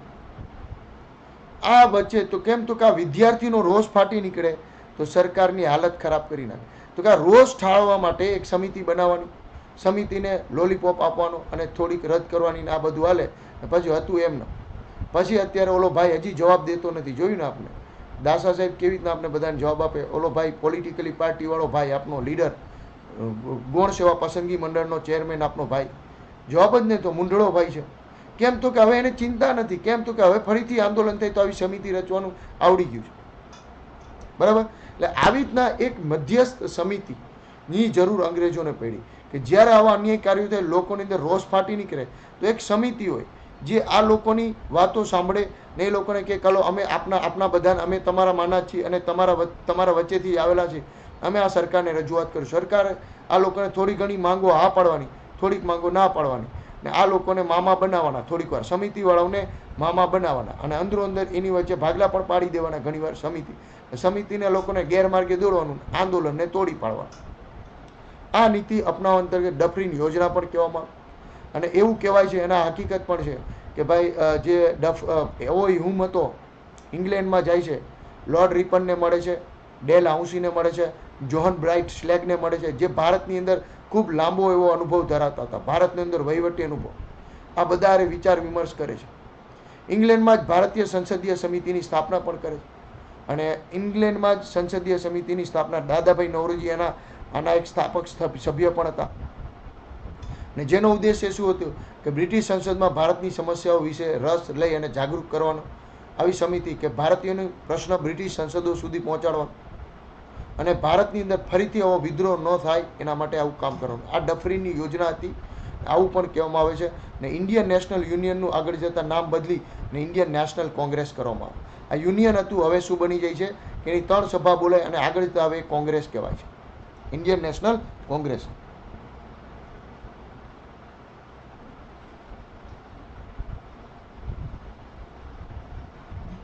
બરાબર, એટલે જે છે 18 ડિસેમ્બર 1885 બપોરે 12 વાગે, બપોરના બરાબર બધા બપોરા કરીને આવી ગયા છે, 11 વાગ્યામાં જમી લીધું છે બધા અને ગોકુળદાસ તેજપાળની શાળા જે હતી ત્યાં બધા ભેગા થાય મુંબઈમાં. આપણા કચ્છી વ્યક્તિ હતા શેઠ ગોકુળદાસ તેજપાળ, એમના નામ ઉપરથી સંસ્કૃત કોલેજ ભવન હતું, ત્યાં બધા ભેગા થઈ 72 જણા હતા. ની અંદર પહેલાં ઓક્ટેવિયન હ્યુમ એઝ યુઝ્યુઅલ ખૂબ મોટું રિસર્ચ કરીને આવ્યો હતો, બધા એને વાત કરીને આવ્યો હતો અને પહેલાં આ વ્યક્તિ ભારતીય અધિકારી તો ડફરીનના યોજના પ્રમાણે બધારે મસલત કરી અને એક આવી રીતના જે છે એ પહેલાં તો એને જો અહીંયા વિદ્યાર્થીઓને કીધું, પત્ર લખીને જણાવ્યું કે લાવ તમારે આવી એક છે ને હળી મળીને આઝાદી માટે અપીલ કરાવી હો સરકારને. વિદ્યાર્થીઓ હા યાર અપીલ તો કરાવી કે આપણે એનાથી ઇન્ડિયન નેશનલ યુનિયનનો જન્મ થાય. ઇન્ડિયન નેશનલ યુનિયનનો જન્મ થાય એટલે એને પહેલાં આમ કહેવાય ને હરી ચાપી દીધી, હરી કરી નાખી વિદ્યાર્થીઓ કે આવી રીતના એક રાજકીય સંગઠન બનાવો, તમારે આવું કરવું જોઈએ, સરકાર ઉપર તમારે દબાણ લઈ આવવું જોઈએ. ઓલા છોકરાઓ કે આ ઇન્ડિયન નેશનલ યુનિયન બની જાય એમાંથી આગળ જતાં નેશનલ કોંગ્રેસ બને. હવે જે છે એનો જે પ્લાન હતો એ સફળ થતો જાય છે. 72 સભ્યો અધ્યક્ષો ભેગા થાય છે. દાદાભાઈ નૌરોજી, ફિરોજ શાહ મહેતા, દિનશા, એદલજી વાંચા, કાશીનાથ તેલંગ, વી રાઘવાચાર્ય, એનજી ચંદ્રવરકર, એસ સુબ્રમણ્યમ, આવા જેવા કેટલાય 72 લોકો ભેગા થાય અને નક્કી કરે કે આપનો ઉદ્દેશ્ય શું, તો કે આપણે દેશ પ્રેમ, આપણો પ્રેમ કરવાનો, બધા એકબીજાને દેશ પ્રેમ ભેગો કરવાનો, સંપર્ક કરવાની, બંગાળવાળાને ગુજરાતમાં આવીને ભાઈબંધી વધારવાની, મદ્રાસવાળાને ભાઈબંધી વધારવાની, રાષ્ટ્રીય એકતાની ભાવનાને પ્રોત્સાહિત કરવાની, હારી હારી વાતો કરવાની, બધાય ભેગું થાય. શિક્ષિત વર્ગની સંપૂર્ણ સહમતિથી સામાજિક વિષયો જે ભારતના એના પર વિચાર કરવાનો, સમાજ કલ્યાણની બાબતો પર વિચાર કરવાનો, તો આવું બધું વાત કરવું અને એ કઈ દિશામાં કેમ કાર્ય કરવું આ બાબતનો ચર્ચા કરવાની અને સરકાર જે છે એની સામે આપણે યોગ્ય રજૂઆત કરી આપણા અધિકારોની માંગણી કરવાની. આવું આ લોકોનો ઉદ્દેશ્ય હતો અંતમાં કોંગ્રેસનો. અને જેના અંતર્ગત ઠરાવ, પહેલી વખતે ઠરાવ પસાર કરે છે કે આપણે સરકારની સામે શું રજૂઆત કરશું, તો કે રોયલ કમિશનની નિમણૂક કરવાની વહીવટી તપાસ માટે, કે ભાઈ અંગ્રેજો અહીંયા વાઇસરોય બરાબર ખર્ચ જે છે આર્થિક રીતે જે ભારતનું શોષણ થાય છે એ ન થાય એના માટે રોયલ કમિશનની નિમણૂક કરો. ઇંગ્લેન્ડમાં કાર્યરત ઇન્ડિયન કાઉન્સિલ જે હતી, ઓલો હિન્દી વજીરની કાઉન્સિલ બંધ કરો ભાઈ, એના ખર્ચા ભારત ઉપર નાખો. ત્યાં તમે ઘણા બધા અધિકારીઓની નિમણૂક કરો અને એના ખર્ચા ભારતે ભોગવવા, એટલે ભાઈ એક કાઉન્સિલ બંધ કરવાનું. ક્ષેત્રીય અને કેન્દ્રીય વ્યવસ્થા, અલગ અલગ વહીવટી વ્યવસ્થા સ્થાપી જોઈએ એવો વિચાર કરવો. સનદી સેવામાં ભારત અને ઇંગ્લેન્ડમાં બંને જગ્યાએ, કારણ કે પહેલાં કોમ્પિટિટિવ એક્ઝામ દેવી તો તમારે ઇંગ્લેન્ડ જવું પડતું અહીંથી, ને એ પણ જહાજમાં બેન 6 મહિને પહોંચાતું, બરાબર. એટલે એને કીધું કે ભાઈ ઇંગ્લેન્ડ અને ભારતમાં બંને જગ્યાએ પરીક્ષા થાય એવું, અને 19 વર્ષ મેક્ઝિમમ ઉંમર 19 વર્ષ હતી એને વધારીને 23 વર્ષ કરો, આવું કીધું. સૈન્ય ખર્ચ જે થતા હતા બધે આપણે ભાઈ બર્મા ઉપર આક્રમણ કરતા હતા અને અફઘાન ઉપર આક્રમણ કરતા હતા, એને કારણે ભારત ઉપર સૈન્ય ખર્ચ વધી જતો હતો. અને એ વખતે બર્મા યુદ્ધ અને ખાસ કરીને અફઘાન યુદ્ધ ચાલુ હતું, એટલે કીધું ભાઈ આ સૈન્ય ખર્ચ તમારે લોકોએ શાસન વિસ્તાર કરો, ખર્ચો અમારે ભોગવવાનો, એનો પણ રજૂઆત કરી. ઇંગ્લેન્ડથી આયાત થતું હતું કપડાં, એના ઉપર ટેક્સ વધારી અને એક કપડાની આયાત ઘટાડી અને ભારતીય વણકરોને જે છે એ પ્રોત્સાહન આપવું. બર્મા ઉપર જે અધિકાર કર્યો અંગ્રેજો એનો નિંદા કરવાની અને બધી જગ્યાએ ઠરાવો છે બધા જ પ્રદેશોની રાજકીય પાર્ટીઓને મોકલવાનું અને નેક્સ્ટ અધિવેશન કોલકાતામાં બોલાવો. આવી હારી હારી વાતો કરી. આ તમને યાદ રહીએ તો ભલે, બાકી બહુ ટેન્શન ન. તમને સમજાવવા માટે ભાઈ કોંગ્રેસની સ્થાપના થઈ, કેમ થઈ, શું થઈ, પહેલા અધિવેશનમાં લોકોએ કેવા કેવા ઠરાવ, આ ઠરાવને લાગુ નથી, ખાલી આ લોકોએ કીધું કે આપણે સરકારમાં આવી વાતો કરશું, ત્યાં રજૂઆત કરવા જાય કે ભેગા થઈ. પહેલાં કેમ બધા ચાના લારી નક્કી કરે હાલો ને આપણે આ રજૂઆત કરવા જઈએ, એવી વાત હતી. કોલેજના સાહેબને રજૂઆત કરવા જઈએ, પહેલાં પ્લાન કરે કે ભાઈ આ નવરાત્રિ આવે તો સાહેબ અમે આપણી કોલેજમાં નવરાત્રિનું આયોજન કરવું છે સાહેબ, જેની અંદર અમે એવું નક્કી કર્યું છે કે અમે 100 રૂપિયા બધા ઉઘરાવશું સાહેબ. આવા ઠરાવ બનાવે અને પછી રજૂઆત કરે, એવી વાત હતી. પછી સાહેબ એમાં અડધું માને ને અડધું ન માને ભાઈ, એટલે એના જેવી વાત હોય આપણ કે ભાઈ આવા ઠરાવ, રોયલ કમિશન બનાવવું, ઇન્ડિયા કાઉન્સિલને બંધ કરી દેવી, કેન્દ્રીય ક્ષેત્રીય શાસન વ્યવસ્થા ઉપર વાત કરી, સનદી સેવામાં વયમર્યાદા વધારવી, સૈનિક ખર્ચ ઉપર કાપ મૂકો, અમારા પૈસે તમે બીજા વિસ્તારો ઉપર કબજો કરો, એમ ન હાલે. કાપડ જે છે કાપડ ઉપર પુનઃ આયાત કર લગાડી અને ભારતનું કાપડ છે એને પ્રોત્સાહન આપો કપડાઓને. બર્મા ઉપર અધિકાર કર્યો એ, અને બધા રાજકીય પાર્ટીઓને આપની આ વાત મોકલીએ, બધાને એકજૂટ કરીએ અને નેક્સ્ટ કોલકાતામાં અધિવેશન બોલાવીએ. શરૂઆતના બધા લોકો હતા એની શું હતું, બંધારણીય રીતે લડત ચલાવવાની, અંગ્રેજોની ન્યાયપ્રિયતામાં વિશ્વાસ રાખવાનો. અંગ્રેજોની જે ઇંગ્લેન્ડની જે બંધારણીય વ્યવસ્થા હતી એમાં બધાને ખૂબ વિશ્વાસ હતો. તમારે જવાની, લેટર મૂકવાની, રજૂઆત કરવાની, આ વસ્તુથી પ્રાર્થના પત્રો મોકલવાના, સ્મરણ પત્રો મૂકવાના, આવી રીતના અંગ્રેજો પાસે વારંવાર રજૂઆત કરવાની, ભાઈ સાહેબ બાપા કરવાનું. આ શરૂઆતનું ચરણ હતું આંદોલન. અને શિક્ષિત વર્ગ જ હતો આની અંદર. દાદાભાઈ નૌરોજી, એમજી રાનડે, ફિરોજ શાહ મહેતા, સુરેન્દ્રનાથ બેનર્જી, દિનશા વાંચા, વ્યુમસ બેનર્જી, ગોપાલ કૃષ્ણ ગોખલે, પંડિત મદન મોહન માલવીય. અને આવી રીતના કોંગ્રેસના અધિવેશન ભરાય છે. પહેલું અધિવેશન તમારે યાદ રાખવાનું. જો કોંગ્રેસ શરૂઆતમાં શું હતી, કેમ હતી, આ સમજાવવા હાટું થઈને આ લીધું. ભલે આપણે આગળ ગુજરાત શરૂ કરીએ જ છીએ, બરાબર. તમારે મહત્વની શું વસ્તુ આની અંદર ગોખવાની છે, ભારતના ઇતિહાસના ભાગરૂપે. ભારતના ઇતિહાસના ભાગરૂપે આ ગુજરાત નથી, આ ભારત ભણાવું છું થોડું. મુંબઈમાં ભરાણું, 72 પ્રતિનિધિઓએ હાજરી આપી. બીજું, દાદાભાઈ નૌરોજી અધ્યક્ષ બન્યા. કોલકાતામાં ભરાણું, 432 સભ્યો. બદરુદ્દીન તૈયબજી ત્રીજામાં પહેલા મુસ્લિમ બન્યા અને મદ્રાસ ખાતે આ અધિવેશન ભરાય. જ્યોર્જુલ પહેલા અંગ્રેજ સભ્ય, અહીંયા સુધી યાદ રાખવાનું. અલ્હાબાદમાં અધિવેશન ભરાણું. પછી એકે યાદ નહીં રાખવાના, જેટલા લાઈન કરું ને એટલા જ તમારે યાદ રાખવાના, બરાબર. પછી જે છે મદ્રાસ કોંગ્રેસનું સંવિધાનનું નિર્માણ થાય છે. જો તમારે યાદ રાખવું પડે આ ભારતના સ્વરૂપ ડિટેલમાં ચર્ચા જોતા હોય તો કોંગ્રેસના સંવિધાનનું નિર્માણ 1894 જેને ગાંધીજીએ 1920માં બદલાવી નાખશે. ગાંધી બાપા આવશે અને આ બદલાવી નાખશે. અંગ્રેજ હતો આલ્ફ્રેડ વેબ એના સમયમાં, એ યાદ. વંદે માતરમ પહેલી વાર ગાણું રહીતુલ્લા સયાનીના સમયે 1896માં. ગુજરાતમાં પહેલું અધિવેશન થાય છે સુરેન્દ્રનાથ બેનર્જી આના અધ્યક્ષ હતા. પહેલું અધિવેશન 1902માં અને 18મું અધિવેશન હતું. બરાબર. ત્યાર પછી પહેલી વાર સ્વરાજનો ઉપયોગ શબ્દનો પ્રયોગ થાય છે દાદાભાઈ નૌરોજીના સમયમાં કોલકાતા અધિવેશનમાં. દાદાભાઈ નૌરોજી ફરીથી કોલકાતામાં સુરતમાં થાય છે અને આની અંદર બધા મવાળવાદી ઝાડવાદીઓ બાંધે છે અને કોંગ્રેસનું વિભાજન થાય છે. 23મું અધિવેશન ભરાય છે.